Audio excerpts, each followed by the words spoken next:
Count Vlad von Karstein and his wife Isabella have ruled the province of Sylvania for as long as anyone can remember. Peasants whisper of some dark secret, witch hunters revile them, and the priests of Sigmar shun their court. Indeed, Sylvania has the most dire reputation of all the provinces of the Empire. In the dimly lit chambers of a Drakenhof castle, on a throne of black obsidian, sits Vlad von Karstein, the ruler of Sylvania. He waits in shadows, having set himself apart from the politics and bickering of the Empire, for he holds a terrible secret. He and all the ruling aristocracy of his province are vampires, undying monsters from beyond the grave. Vlad sends his thralls, the immortal vampires, to do his bidding. During dark, moonless nights, black coaches arrive at the gates of Mordheim, carrying coffins. Ghouls scuttle from their hiding places to greet them, and corpses are stirred by a command which the living cannot hear. They hunt for shards of weirdstone. The night belongs to the undead, and in Mordheim, it is always night. That seems scary.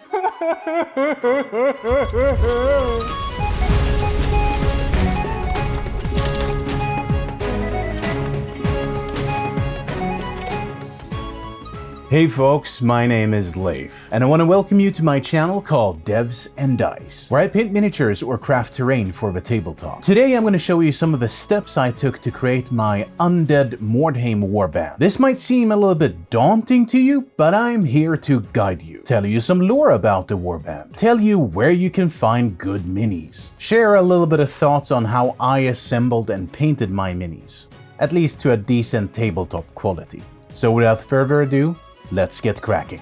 So it seemed like I have been planning this for quite some time. I had a lot of Games Workshop miniatures for an Undead Warband. Now, there were some that I didn't pick and some that I preferred to pick. But all in all of the models I had.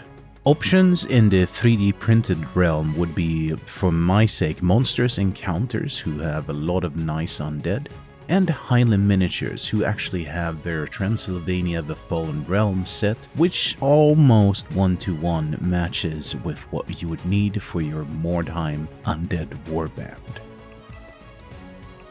Starting to assemble Games Workshop miniatures is always, in all honesty, a little bit of a challenge for me, even when it's snap models. It feels less than unnatural, but thankfully, Donnie from Dice Chatter was hanging out with me and provided some well-needed support and encouraging words. But all in all, the process was quite enjoyable. It took me a while to get all of the models together, but the thing that I'm most proud of is probably how I managed to, I guess you would call it kit bash, or put together a skeleton for my dregs. All in all, these are the assembled miniatures, starting with the vampire, my necromancer, the direwolves, the 3 dregs, 3 zombies, and 3 ghouls. Now, when it came to the basing, I went with my sort of pre-made mixture of 3 different gravels of different sizes. It gives quite a nice generic sort of ground texture. For the dregs, I knew I wanted to make some sort of capes or something for them, and I used green stuff. Now, this is a little bit finicky, and I have to admit that this was probably my 3rd and last cape. And this one had a little bit more blue in it than it had yellow in it, which I would say honestly is not a preferred way. So take ideally a little bit more yellow into it because it makes it a little bit more malleable. And the result is quite nice actually.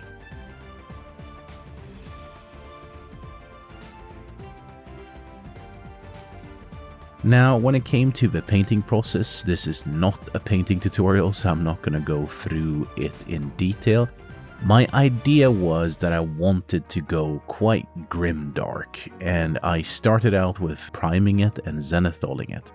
Eventually, I actually thought, no, that's wrong. So I went sort of back and started with the darkest color and started building it up layer by layer. And I don't know why, but to me that felt much more natural this time around. And unlike when I usually paint, I actually used a lot of washes this time around because these were supposed to be tabletop ready. This is not a painting competition. I'm not a professional painter. I'm trying just to get some models on the table to look at a decent quality and as fast as possible. And honestly, I feel like as a miniature painter, even though I, now and then want to challenge myself artistically, I don't think I want to do that every time I paint because that would be, in all earnest, quite exhausting. So I'm gonna choose my battles, so to speak, and these ones are much more for gaming pleasure. So I want to make them look okay, no more, no less, if I can. We'll see what you think of them in the end, but I can tell you already now that they worked perfectly fine to play with. So, buying a starting warband in Mordheim is quite simple. The rules state that a starting warband should cost no more than 500 gold crowns, so that's our budget. An undead warband must include a minimum of 3 models and may never exceed 15. You must have 1 vampire, no more, no less. You can recruit 1 necromancer if you wish. A maximum of 3 dregs can be included. Any number of zombies and ghouls, and a maximum of 5 direwolves can join your warband. I'm going to start with the heroes, since these might influence which henchmen I buy. 1 vampire will cost us a whopping 110 gold crowns. That being said, it's one of the best units in the game. I will be somewhat cheap with my starting equipment by noting down a free dagger, and after that I'm going to buy a sword and a mace, which will total in 13 additional gold crowns. Next up is the Necromancer. I know I want one simply because of the spellcasting, so 35 gold crowns for him, a dagger, and I suppose I could give him a mace just in case someone decides to come up close and personal. To decide which starting spell I get, I roll a d6 and check the table. A 4. Spell of Doom. It has a difficulty of 9 and it lets my necromancer choose 1 enemy model within 12 inches. The target needs to roll equal or less to its strength on a d6, or the dead emerge from the earth and attack him. On a failed roll, I get to roll on the injury table to see what happens to the unfortunate warrior. Wow, that's kinda great. So moving on to my last heroes. I want 3 dregs. Each of these will cost me 20 gold crowns, but it's worth it. Reason for having a lot of heroes early is that you get a lot of dice when you're rolling on the exploration chart.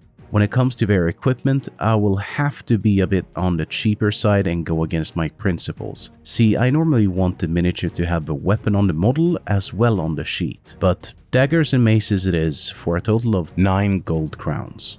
On to the henchmen, starting with zombies. I consider them the least interesting at the moment. They would cost me 15 gold crowns each, which is very cheap considering they don't need any equipment, but I will skip them for now. Sorry zombies, perhaps later. Ghouls are vicious and quite good. Just looking at their stats, I can see that they have 2 attacks and 4 in toughness. This means that they will be throwing punches in bunches and most likely will be able to take a hit or 2. Buying 3 of these will set me back 120 gold crowns, but I think it might be worth it since they don't need any weapons or such. So let's buy them as a squad of 3. The last unit is the direwolves. Now these puppies are great just because they have 9 in movement. This means that I have a lot more options on the battlefield, and combined with their strength of 4, that means that I can hopefully take out some of the weak sheep in the opposing team to force an early rout. Looking at the numbers, I can see that I just managed to get 3 of these awesome direwolves, spending exactly 500 gold crowns.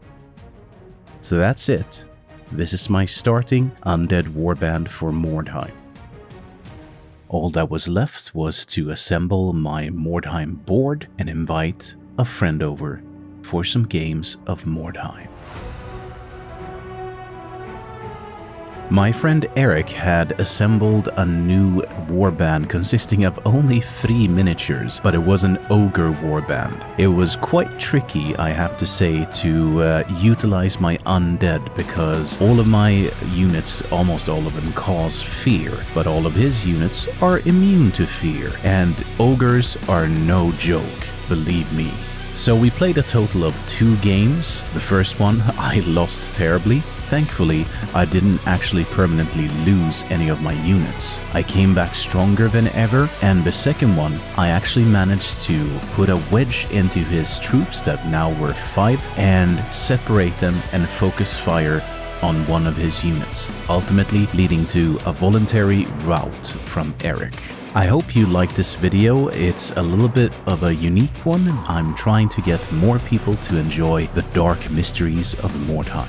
I want to take this moment to thank my patrons for their support, and as usual, a special shout out goes to my champion and legend level patrons. So thank you Andreas Winberg, Bo Ahlgren, Erik Ortman, 4VXP, Juan Maconesa, Lawrence Davis, Madners, Magnus Solberg, Leander, Niklas Svedenlind, and Oliver Granlund. You're awesome. I hope you enjoyed this video. If you want to see any more of my videos, then YouTube recommends that you should be watching this. Stay safe, and I will see you in the next video.